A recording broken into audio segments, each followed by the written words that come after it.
वह तुम ही हो। Episode number 2। अम्मी ने तुम पर हाथ उठाया। हसन के बेहद संजीदा अंदाज को जिया ने चौंक कर देखा। प्लीज़ आप आंटी से कोई बात नहीं करेंगे, उन्हें वैसे ही लगता है मैं अब्बू से उनकी शिकायतें करती हूँ। हसन ने कोई जवाब नहीं दिया, खामोशी से गाड़ी स्टार्ट कर दी, जबकि वह सारा रास्ता परेशान रही। हसन की किसी तरह की पूछगाछ उसकी ज़िंदगी को और ज़्यादा दूभर कर सकती थी। हसन, आप आंटी से कोई बात नहीं करेंगे, गाड़ी से उतरकर उसने एक बार फिर कहा था, तो वह सर हिलाकर आगे बढ़ गया। उसे सख्त भूख लगी थी। वह मुंह हाथ धोकर नीचे आई तो सब ड्राइंग रूम में जमा थे, सिवाय इकराम साहब के। वह वहीं से मुड़ने लगी, लेकिन हसन ने उसे देख लिया और आवाज़ भी दे डाली। वह झिझकते हुए हसन के साथ वाली कुर्सी पर बैठ गई। हसन ने अपनी प्लेट में चावल डालने से पहले डिश उसकी तरफ बढ़ाई थी। उसे झिझकते देखकर खुद उसकी प्लेट में चावल निकाले थे। रेहाना ने तेज़ नज़रों से जकिया को देखा, जो कहर भरी नज़रों से पहले ही जिया पर गाड़े बैठी थी। खाना कैसा बना है खाला? आयशा ने बड़े अंदाज से रेहाना से पूछा था। बहुत अच्छा बना है, वह बिरयानी का चमचा मुंह में डालते हुए बोली। मैंने बनाया है, वरना कुछ लोगों को तो लगता है उनके सिवा कोई खाना नहीं बना सकता। खाना नहीं बनाएंगे तो लोग भूखे ही रह जाएंगे। बिरयानी खाती जिया का हाथ रुक गया था। हसन ने नज़र उठाकर आयशा को देखा, साथ ही नज़र फैज़ पर गई, जिसके होठों पर हंसी दबी थी। किसकी बात हो रही है? हसन ने ज़रा गुस्से से पूछा तो आयशा ने गड़गड़ा कर माँ को देखा। कहना किसको है, एक बात कर रही है, आयशा के बजाय जकिया ने जवाब दिया था। यह ऐसे ही एक बात नहीं है अम्मी। एक तो आयशा ने गलती की, ऊपर से आप उसे शह दे रही हैं। आयशा कभी कभी कितनी ज़िद करती है, आपसे बदतमीज़ी कर जाती है। आपने कभी डांटा भी नहीं, हाथ उठाना तो बहुत दूर की बात है। और जिया को बगैर किसी वजह के आपने थप्पड़ दे मारा। जकिया ने एकदम से बौखलाकर अपनी बहन को देखा। हद होती है, हद हर बात की। मेरे घर में ही पहले मेरा शौहर, अब मेरा बेटा मुझसे सफाई मांग रहा है, क्या करती हूँ और क्या नहीं करती हूँ। अब मैं इस बात की तुम्हें सफाई दूंगी? अम्मी, मैं यह नहीं कह रहा। तुम तो मुंह बंद ही रखो हसन। तुम इस यतीम लड़की का मुकाबला मेरी बेटी से कर रहे हो। अम्मी प्लीज़, खुदा का डर भी कोई चीज़ होती है। जिया को 5 साल हो गए हैं हमारे साथ रहते हुए। अब्बू उसे बेटी बनाकर लाए हैं, वह भी हमारे घर का हिस्सा है, बिल्कुल आयशा की तरह। इसलिए बेहतर होगा आप इससे इंसानों वाला सलूक करें। कहकर वह खड़ा हो गया और दीवार पर लटकी बाइक की चाबियां उठाकर बाहर निकल गया। अपनी तौहीन पर जकिया का चेहरा लाल हो गया। जकिया, वैसे तुम्हें हाथ नहीं उठाना चाहिए था। रेहाना के कहने पर उनका गुस्सा और बढ़ गया, लेकिन उन्होंने कुछ कहने से खुद को रोका था। फैज़ ने उनका चेहरा देखा तो प्लेट खिसकाकर खड़ा हो गया। छोड़े ना अम्मी, आप क्यों दिल बुरा करती हैं? हसन का तो पता है ना, है ही अब्बू का चमचा। चलें अब खाना खाएं। वह उनका सर चूमकर बोला तो जकिया मुस्कुरा दी। मैं सरमद की तरफ जा रही हूँ, थोड़ा लेट आऊँगा। उसके जाने के बाद रेहाना ने गौर से बहन को देखा। हसन कुछ ज़्यादा ही तरफदारी नहीं करता उस लड़की की? शुरू से ही आपा, इकराम और हसन दोनों को लड़की दुनिया की मजलूम हस्ती महसूस होती है, और मैं जालिम। और वह उसे भी पता नहीं कैसे मजलूमियत का रोना रोती है कि बाप बेटा मेरे सामने आकर खड़े हो जाते हैं। इकराम की हद तक तो ठीक है, लेकिन हसन की यह तरफदारी तो कोई और ही कहानी सुना रही है। मतलब जकिया के साथ आयशा भी चौंक कर उन्हें देखने लगी। कमाल करती हो जकिया, मुझे कुछ दिनों से मैं साफ नज़र आ रहा है। तुम्हें इतने बरसों साथ रहकर अंदाज नहीं हुआ? यह तरफदारी बेवजह नहीं है। हसन लड़का है, जवान है, और जिया खूबसूरत बहुत है। सगी बहन तो वह उसकी है नहीं। पॉइंट में तो दम था। जकिया कितनी देर तो कुछ बोल ही नहीं सकी। मैं ऐसा कभी नहीं होने दूंगी। तो बेहतर है अभी कुछ कर लो, इससे पहले कि बात तुम्हारे हाथ से निकल जाए। और हाँ, फैज़ पर भी नज़रें रखो। और वह जो हसन के बारे में सोच रही थी, चौंक कर उसे देखने लगी। फैज़ क्यों? फैज़ भी लड़का है। जकिया का सर एकदम से नहीं घूमा। नहीं आपा, फैज़ की पसंद करने का सवाल ही पैदा नहीं होता। वह तो इस लड़की की शक्ल भी देखना नहीं चाहता। उनके लहजे में फैज़ के लिए यकीन था, जिसे समझकर रेहाना ने सिर हिलाकर पानी का गिलास होठों से लगा लिया था। रेहाना आपा की बातों ने उसकी नींद उड़ा दी थी। वह बाजू सर पर रखे लगातार छत को घूर रही थी। इकराम अली ने किताब से नज़र हटाकर उन्हें देखा और किताब बंद कर दी। क्या बात है ज़किया, बड़ी गहरी सोच में लगती हो, कोई मसला है क्या? उन्होंने नज़रें घुमाकर उन्हें देखा। वह उठकर बैठ गई। मसला तो कोई नहीं है, बस सोच रही थी कि हस्सान की शादी कर दूं। क्या वह जो इसी मसले के बारे में सुनने के इंतज़ार में थे, ऐसी बेतुकी बात सुनकर पहले हैरान हुए और फिर एकदम से हंस पड़े। इसमें हंसने वाली क्या बात है? वह बुरा मानते हुए बोली। इस साल का सबसे बड़ा लतीफ़ा है ये। क्यों, हस्सान की शादी नहीं करनी? करनी है, क्यों नहीं करनी, लेकिन अभी उसकी उम्र ही क्या है? क्यों, पढ़ाई वह मुकम्मल कर चुका है, आपके साथ फैक्ट्री संभाल रहा है। बेगम जुम्मा जुम्मा 8 दिन हुए उसे फैक्ट्री जाते। मैं इतनी छोटी उम्र में उसे इतनी जिम्मेदारियों में नहीं डालना चाहता। उन्होंने मुस्कुराकर यूं गर्दन को झटक दिया, जैसे कोई बचकाना बात सुनकर इजहार करता हो। हाँ, चाहे इतनी देर में लड़का हाथ से निकल जाए। अब के उन्होंने चौंक कर ज़किया को देखा। क्या मतलब, कुछ हुआ है? हस्सान ने कुछ कहा? हस्सान ने कुछ नहीं कहा, लेकिन मुझे लगता है उसकी शादी कर देनी चाहिए। अब की बार इकराम अली ने कोई जवाब नहीं दिया। उनको दोबारा किताब खोलता देखकर उन्हें फिर बोलना पड़ा था। अगर हस्सान किसी को पसंद करता हो तो आप मान जाएंगे? इकराम अली ने भवें उचकाकर उसे देखा। कोई तो बात है ज़किया बेगम, जो यूं घुमा फिरा कर बातें कर रही हो। मैं क्या पूछ रही हूँ वह बताएं। हाँ, इसमें कोई हर्ज नहीं, ज़िंदगी उसे गुजारनी है, जिसमें वह खुश उसमें हम खुश। ज़किया ने दांत पर दांत जमा कर खुद को कुछ कहने से रोका था। औलाद पर माँ बाप का भी हक होता है। मेरी ख्वाहिश है अपने बेटों के लिए लड़कियां मैं खुद तलाश करूं। तो किसने मना किया है तुम्हें? तो ठीक है, मैं कल ही हस्सान के लिए लड़की ढूंढना शुरू करती हूँ। कहने के साथ उन्होंने गौर से अपने शौहर का चेहरा देखा, जो बेरंग था। एक बात और भी करनी है। हाँ बोलो। उन्होंने गहरा सांस लेकर किताब ही बंद कर दी। आपा अपने बेटे मुदस्सर के लिए आयशा का रिश्ता मांग रही हैं। देखो ज़किया, मेरी समझ में नहीं आ रहा, यह आज तुम्हें अपनी औलाद की शादियों की फ़िक्र क्यों लग गई है? आयशा अभी मैट्रिक में है, कम से कम उसे ग्रेजुएशन तो कंप्लीट करनी चाहिए। और आपा को बता दो, 2-3 साल पहले वह ऐसा सोचे भी मत।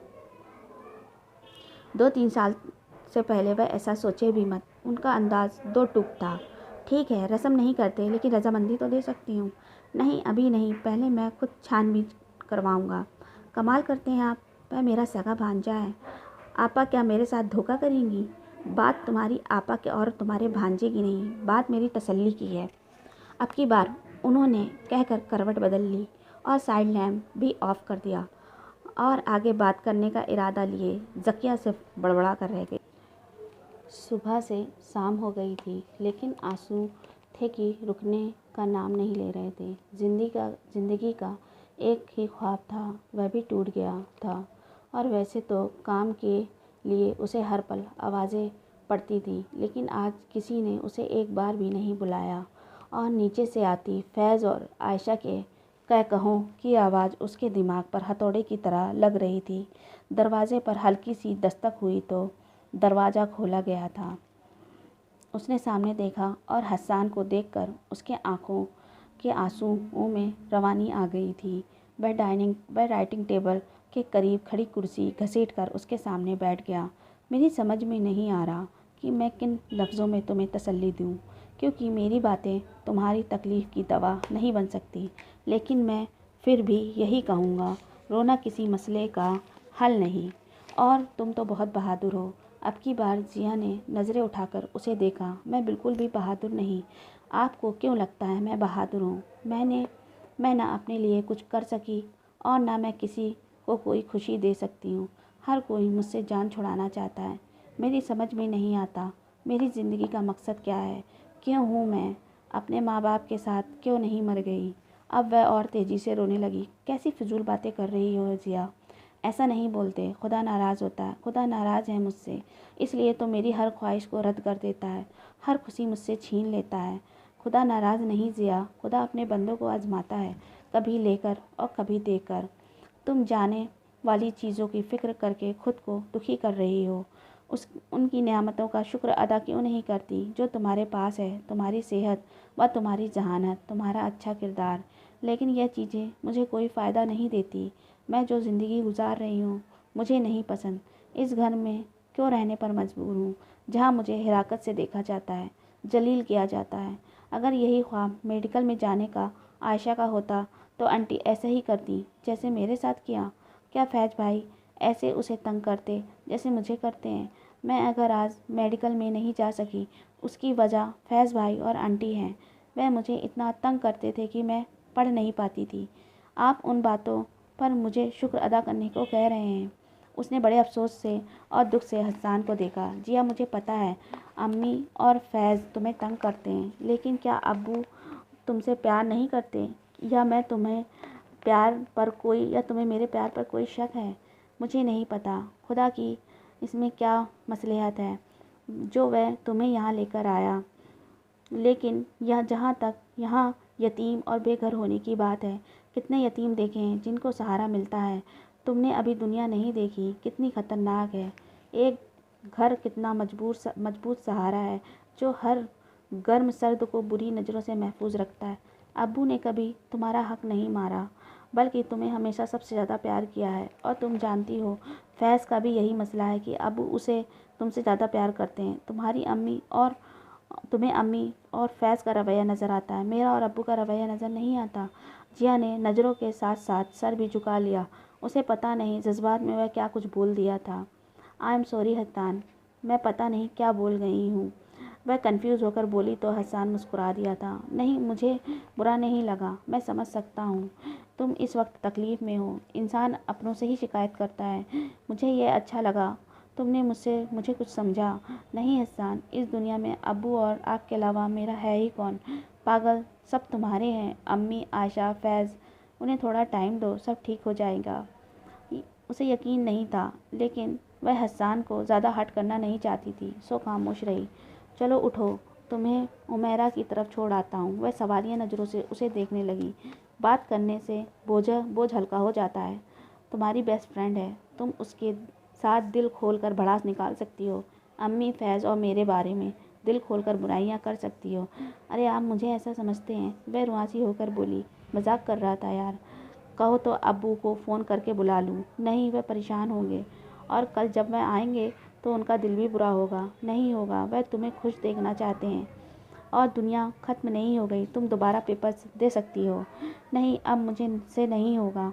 वह नहीं में सिर हिलाकर बोली। तो कोई बात नहीं, आर्ट में एडमिशन ले लो। सोचना यही खुदा की मर्ज़ी थी। उसने कोई जवाब नहीं दिया तो वह खड़ा हो गया था। मैं बाहर वेट कर रहा हूँ, तैयार होकर आ जाओ। शाबाश। वह उसका सर थपक कर निकल गया था। वह नीचे आई तो हसन लाउंज में बैठा उसका इंतज़ार कर रहा था। अम्मी, मैं जिया को छोड़ने उसकी दोस्त के घर जा रहा हूँ। जाने से पहले उसने टीवी देखती ज़किया को खबर दी। क्यों? वह सर घुमाकर उसे देखने लगी। मिठाई देने जा रही होगी। आयशा ने बड़ी मुश्किल से अपनी हंसी रोककर अपनी बात मुकम्मल की थी। सही कहा, फ्यूचर की डॉक्टर जिया। अब की बार फैज ने भी हिस्सा लिया। आंसू रोक करने के चक्कर में जिया का चेहरा लाल पड़ गया था। तुम लोगों की बकवास बंद नहीं होती। हसन ने गुस्से में दोनों को देखा, जो आंखों में एक दूसरे को पता नहीं क्या इशारे कर रहे थे। चलो जिया। हसन के कहने पर वह तेज़ी से बाहर निकली। इनको दफ़ा करो, यह दोनों ऐसे ही फिजूल बोलते हैं, तुम अपना मूड ठीक करो। हसन बेचारा उसको तसल्ली दे देकर परेशान हो गया था। वह बहुत कम उमेरा के घर जाती थी और आज तो आई भी बगैर खबर दिए थी, तो हैरान होना तो बनता था। उमेरा की अम्मी ने तो उसे बाकायदा हैरत का इजहार भी कर दिया था। उमेरा की फुप्पो भी वहाँ मौजूद थी। उन्होंने उसके सर पर से पैर तक जायज़ा लिया और उसकी नज़रें इतनी अजीब थी कि वह वहाँ से फ़रार होने की राह ढूंढने लगी। तभी अंदर दाखिल होती उमेरा को देखकर उसने सुकून की सांस लिया था। वह उसे देखकर खुश हुई। वह फॉर्मेलिटी में वहाँ बैठ गई थी। तभी उमेरा की फुप्पो ने इंटरव्यू के नाम पर उससे अजीबोगरीब सवाल करने शुरू कर दिए थे। चलो जिया, मेरे रूम में चलते हैं। वह फ़ौरन उठकर उनके साथ आई थी। मैं बता नहीं सकती जिया, तुम्हें यहाँ देखकर मुझे कितनी खुशी हो रही है। और वह जो बाहर खड़े बड़े बर्दाश्त दिखा रही थी, अंदर आते ही उसकी बर्दाश्त का बंधन टूट गया। वह उमेरा को गले लगकर फुट फुट रोने लगी। क्या हुआ जिया, खैरियत तो है? क्यों ऐसे रो रही हो? वह उसके इतने बुरे तरह रोने से परेशान हो गई। उसने बड़ी मुश्किल से खुद को अलग किया। ठहरो, मैं तुम्हारे लिए पानी लाती हूँ। नहीं, जिया ने उसका हाथ पकड़कर रोक लिया। फिर बताओ क्या हुआ है? मैं डॉक्टर नहीं बन सकती क्योंकि मैं एंट्री टेस्ट में फ़ेल हो गई हूँ। उमेरा कुछ देर खामोशी से उसे देखती रही, यहाँ तक कि जिया को आंखें साफ करके उसे ही देखना पड़ा। तुम तो ऐसे रो रही हो जैसे कोई क़यामत आ गई हो। उमेरा ने जिया को बड़े दुख से देखा। तुम जानती हो डॉक्टर बनना मेरी कितनी बड़ी ख्वाहिश थी। जानती हूँ, लेकिन रोने से तुम कुछ बदल नहीं सकती हो, सिर्फ खुद को तकलीफ़ दे सकती हो। वह उसका हाथ सहलाते हुए बोली, मैंने कितनी मेहनत की थी, लेकिन सब बर्बाद हो गई। मैं जानती हूँ किसकी वजह से, फैज़ भाई आंटी की वजह से। वह जानबूझकर कुछ ऐसा करते थे कि तुम पढ़ ना सको। याद आने पर वह फिर रोने लगी। अच्छा यार, रो रो कर खुद को हल्कान ना करो। मुझे देखो, मैं बड़ी मुश्किल से पास हुई हूँ। सब घर वाले मेरा मजाक उड़ा रहे हैं, लेकिन मैं ज़रा भी डिसहार्ट नहीं हुई, बल्कि इंजॉय कर रही हूँ। तुम इतनी ब्रिलियंट स्टूडेंट हो, फिर भी ऐसे रो रही हो जैसे दुनिया एंट्री टेस्ट ख़त्म हो गई हो। मैं अब पढ़ना नहीं चाहती। वह आंसू साफ करते हुए फैसले के अंदाज में बोली, पागलों जैसी बात ना करो जिया। उमैरा अब नाराज़गी से बोली, तो क्या करूँ फिर? वह लोग मुझे पढ़ने नहीं देंगे तो अंकल से कहो तो मैं हॉस्टल भेज दें। हॉस्टल में अकेली ही वह परेशान होकर बोली, क्यों लोग अकेले नहीं रहते? क्या वो तुम्हें खा जाएंगे? अब की बार जिया का कोई जवाब नहीं दिया। मुंह धोकर वह अपना हुलिया दुरुस्त करने लगी। मैं तुम्हारे लिए कुछ खाने को लाती हूँ। उसके जाने के बाद उसने गहरा सांस लेकर खुद को पुरसुकून कर लिया। मुंह धोकर बाहर निकली तो आईने के सामने खड़े होकर उसने एकदम से हेयर ब्रश उठा लिया। क्या पका है यार, कल से कुछ नहीं खाया, अब तो सख्त भूख लग रही है। तभी दरवाज़ा खोल कर कोई तेज़ी से अंदर आया था। उसने खुले बालों को इतनी तेज़ी से ब्रश किया और समेट कर जैसे ही सीधी हुई सामने खड़े शख्स को देख कर एकदम से दुपट्टा सही किया। सॉरी, मैं उमेरा समझकर अंदर आया था। आने वाला सफाई तो दे रहा था, लेकिन नज़रें उस पर से हटाने को तैयार नहीं था। तभी ट्राली घसीटती हुई उमेरा अंदर आई और उसे देखकर हैरान हुई। कामरान भाई, आप यहाँ क्या कर रहे हैं? मैं तुमसे चार्जर लेने आया था। मुझे नहीं पता था कमरे में कोई और भी है। उमेरा ट्राली बेड के पास रख कर ड्रेसिंग की तरफ आई। दराज से चार्जर निकाल कर उसे थमाया। थैंक्स कजिन, लेकिन इंट्रोडक्शन तो करवाया नहीं तुमने। ये मेरी दोस्त है। ये कैसा इंट्रोडक्शन है? कामरान ने मुस्कुरा कर उसे देखा। और कैसे करवाते हैं इंट्रोडक्शन? उमेरा ने अब कमर पर हाथ ठिकाकर उसे घूरा। ऐसे। उसने गला खंगार कर जिया को देखा। मेरा नाम कामरान है। मैं उमेरा का फूफीजाद हूँ। पेशे से डॉक्टर हूँ। अभी तक सिंगल हूँ। 3 बहनों का इकलौता भाई हूँ। और आप? वह अब जिया से पूछ रहा था। जिया पहले ही उसके यूं देखने और खड़े होने पर परेशान हो रही थी। उसने उकताकर उमेरा को देखा। यह मेरी दोस्त है, बस इतना ही इंट्रोडक्शन है। अब आप जाएं, हमें ज़रूरी बातें करनी है। कहने के साथ उसने धकेल कर उसे बाहर निकाला था और दरवाज़ा भी लॉक कर दिया था, जबकि वह अरे अरे कहता रह गया था। यह पुप्पो और उनकी औलाद ऐसे ही चिपकू हैं। तुम इनको इग्नोर करो। रिलैक्स होकर खाना शुरू करो। मुझे बहुत भूख लगी है। उमेरा ने कहने पर उसकी प्लेट पर सालन भी डाल दिया। बस करो बेटा, अब मुझे तकलीफ़ हो रही है। इकराम अली ने अपने कंधे से लगाकर उसका सर थपथपा कर कहा, जो उनके साथ लगी रो रही थी। अब्बू, आई एम सॉरी, मैं आपकी ख्वाहिश पूरी नहीं कर सकी।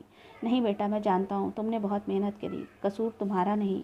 वह उसका सर थपथपाते हुए बोले, मैं अब आगे नहीं पढ़ना चाहती। वह उनसे अलग होकर चेहरा साफ करके बोली तो इकराम अली के साथ सामने काउच पर बैठे हसन ने भी उसे चौंक कर देखा।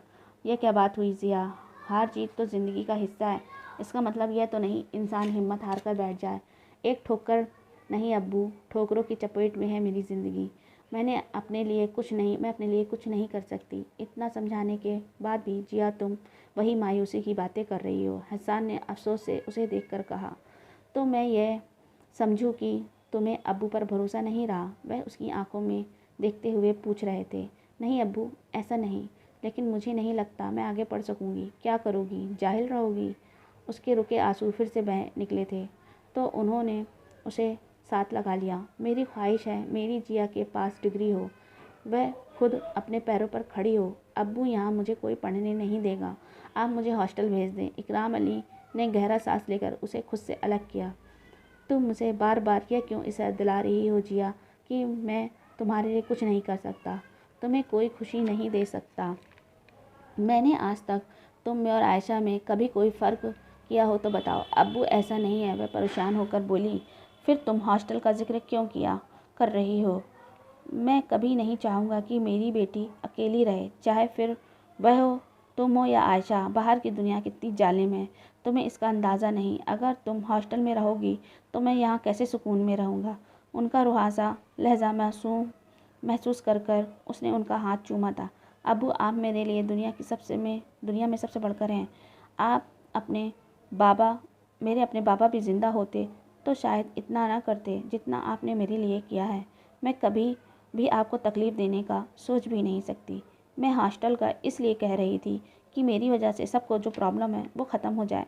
जिसको जो मसला है उसको उसके साथ रहने दो। यह घर जितना हसन, फैज़ और आयशा का है उतना ही तुम्हारा है। मसले हर घर में होते हैं। इसका मतलब ये नहीं होता इंसान घर से ही भाग जाए। और हसन, तुम शहर के सबसे बेहतरीन यूनिवर्सिटी में मेरी बेटी का एडमिशन करवाओ। और इसके अलावा मेरी बेटी को क्या चाहिए वह हुक्म करें। मुझे कुछ नहीं चाहिए अबू। ठीक है, वह तुम्हारी मर्ज़ी है, लेकिन मैं अपनी बेटी के लिए खुद शॉपिंग करूँगा। बस अपनी बेटी से एक चीज़ चाहता हूँ, वह अपने अब्बू से दूर जाने की हिम्मत हारने की बातें ना किया करे। अब्बू को तकलीफ़ होती है। जिया जितनी देर उनका मोहब्बत भरा चेहरा देखती रही, आइंदा ऐसा नहीं होगा अब्बू। मुझे अपनी बेटी से यही उम्मीद थी। जाओ अब आराम करो। उसके जाने के बाद इकराम अली के चेहरे की मुस्कुराहट और सुकून दोनों गायब हो गए थे। मेरी समझ में नहीं आता, कोई औरत इतनी सख्त दिल कैसे हो सकती है। इकराम अली की धीमी आवाज़ पर हसन ने बाप की तरफ देखा। वह जानता था कि वह किसका जिक्र कर रहे हैं। घर में कोई कुत्ता बिल्ली पालो तो उससे भी मोहब्बत हो जाती है। और वह तो बच्ची है, वो भी इतनी सब्र वाली। फिर भी पता नहीं क्यों तुम्हारी माँ उसको उससे क्या तकलीफ़ है। खुद तो एक बेटी की माँ है, फिर भी खुदा की पकड़ से डर नहीं लगता। और वह दाँत पीस कर बोले, वह तो बदला लेने में माँ से भी 2 हाथ आगे है। उसे वह काम करना होता है जिसमें मेरी मुखालफत का वह खुलकर इजहार कर सके। जितना वह तेज़ दिमाग का था, मुझे लगा था कोई बड़ा काम करेगा, लेकिन इस नालायक ने मेरी सारी उम्मीदों पर पानी फेर दिया। खैर अबू, ऐसा तो ना कहें, वह शरारती ज़रूर है लेकिन नालायक नहीं। तुम्हें लगता होगा लायक। मैंने तो कोई ख़ास अचीवमेंट नहीं देखी, क्योंकि अब्बू उसने आपको कभी दिखाई ही नहीं। वह मुस्कुरा कर बोला तो इकराम अली ने गुस्से से सर झटका। मुझे देखनी भी नहीं है। दोनों माँ बेटे की हरकतों ने मुझे बच्ची की नज़रों में जलील कर रख दिया। इतना समझाने पर भी उन दोनों माँ बेटों के तो भूसा भरो है दिमाग में, कुछ घुसता ही नहीं। ना खुदा का डर है, यतीम के साथ साथ बदसलूकी कर रहे हैं। मेरा तो दिल चाहता है कि कोई अच्छा सा लड़का देख के जिया को रुखसत कर दूं। उसकी बात पर बर्दाश्त के बावजूद हसन की हंसी निकल गई। क्यों, कोई लतीफ़ा सुनाया है जो दांत निकाल रहे हो? उनको गुस्से में आता देखकर हसन ने खुद को कंट्रोल करना पड़ा। अब्बू, आप भी जिया की तरह मैदान छोड़ने वाली बातें कर रहे हैं। वह आयशा से भी छोटी है और जानते हैं ना उसे पढ़ने का कितना शौक़ है। पढ़ाई छुड़वा कर शादी कर देंगे तो क्या गारंटी है आगे सब ठीक होगा। किस्मत का तो किसी को पता नहीं। अच्छी हो या बुरी, तालीम लड़कियों के लिए हथियार होती है और जिया को तो उसकी ज़्यादा ज़रूरत है। वक्त आने पर शादी भी हो जाएगी। फ़िलहाल आप उसे पढ़ाई के लिए प्रमोट करें। रिज़ल्ट की वजह से वह खुद को बहुत डिसहार्ट कर रही है, लेकिन हम उसे सपोर्ट करेंगे तो वह धीरे धीरे नॉर्मल हो जाएगी। कहने के बाद उसने गौर से देखते बाप को सवालिया नज़रों से देखा। मैंने कुछ गलत कहा अब्बू? नहीं, वह मुस्कुराए थे। मुझे अंदाज़ हो तो था, मगर इतना नहीं था कि मेरा बेटा इतना समझदार है। थोड़ी अकल अपने भाई और बहन को भी दे दो, शायद भला हो जाए। वह मुंह बनाकर बोले, मैं बात करूंगा अम्मी से और आप भी समझाइएगा। हाँ ज़रूर, कहीं समझ ही ना जाएं। वह तंज़िया अंदाज में बोले। सुनो, वह मुड़ने लगा था जब उन्होंने दोबारा आवाज़ दी। तुमने माँ से अपनी शादी की बात की है? मैंने? उसने हैरान होकर अपनी तरफ इशारा किया।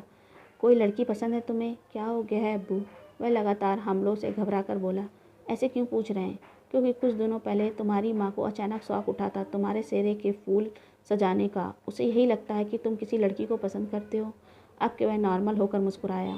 अम्मी का तो पता है आपको, कुछ भी सोच लेती हैं। हाँ पता है, लेकिन अगर ऐसी कोई बात हो तो मुझसे बता सकते हो। उनकी बात सुनकर हसन मुस्कुरा दिया था। अब्बू, जब भी ऐसा होगा सीधा आपके पास आऊँगा, मुझे इंतज़ार रहेगा। वह भी जवाब में मुस्कुरा कर बोले। हो गई बाप बेटे और ले पालक बेटी की मीटिंग। वह बाहर निकला तो सामने सोफे पर ज़किया और फैज़ उसका इंतज़ार में बैठे थे। फैज़ की मुस्कुराहट से उसे अंदाज़ा हो गया था कि वह अम्मी को भड़का चुका है। जी, हो गई ख़त्म। वह सोफे पर बैठते हुए बोला। कर दी तुम्हारे बाप ने जायदाद अपनी चहेती के नाम? जायदाद? हसन ने हैरत से दोहराया। उनका तंज समझकर सर झटका। अम्मी, वह परेशान है। आपको शायद पता नहीं, डॉक्टर बनना उनका जुनून था। उसका जुनून था। हाँ, मुंह खोलकर फरमाइश करना आसान है, लाखों का क्या कब्र से उसके बाप ने भेजने थे। प्लीज़ अम्मी, ऐसी बातें क्यों करती हैं? अब्बू भी आपके लिए ही बोल रहे थे। ऐसी बातें करके आप अब्बू की नज़र में अच्छी इमेज नहीं छोड़ रही। तुम्हारे अब्बू को तो उसके सामने सारे ही फिजूल और निकम्मे लगते हैं। उन मोहतरमा के लिए अब्बू के पास लाखों हैं। अब की फैज़ भी बोला, तो तुम्हें कब अब्बू ने किसी बात के लिए मना किया है? हसन ने कहा। तो दिया क्या है, हमेशा ना ही की है। उन्हें लगता है कि पता नहीं मैं क्या हराम काम कर रहा हूँ जिससे उनकी दौलत बर्बाद हो जाएगी। तुम बस उनकी तरफ से बदगुमान हो, वरना वह तुम्हें बहुत प्यार करते हैं। फैज़ का कहा लगाकर हंस पड़ा। देखा है मैंने उनका प्यार। उन्हें गैर से हमदर्दी हो सकती है, उसकी काबिलियत पर यकीन हो सकता है, लेकिन मेरा नहीं। तो तुम दिखाओ ना अपनी काबिलियत। क्यों मैं उनकी हर बात ज़ाहिर करूं? जिया से तो उसकी काबिलियत की सफाई नहीं मांगते, उसे तो बिना मांगे सब देते हैं। हसन ने गौर से उसका नाराज़ और बागी अंदाज देखा। तुम कितने बदगुमान हो फैज़। अम्मी, आप इसे समझाएं। ठीक तो कह रहा है, क्या समझाऊं उसे? आप दोनों से कुछ भी कहना फजूल है। वह वाकई अफसोस करता हुआ उठ गया था। बाप का चमचा, पीछे से उसने ज़किया को कहते सुना।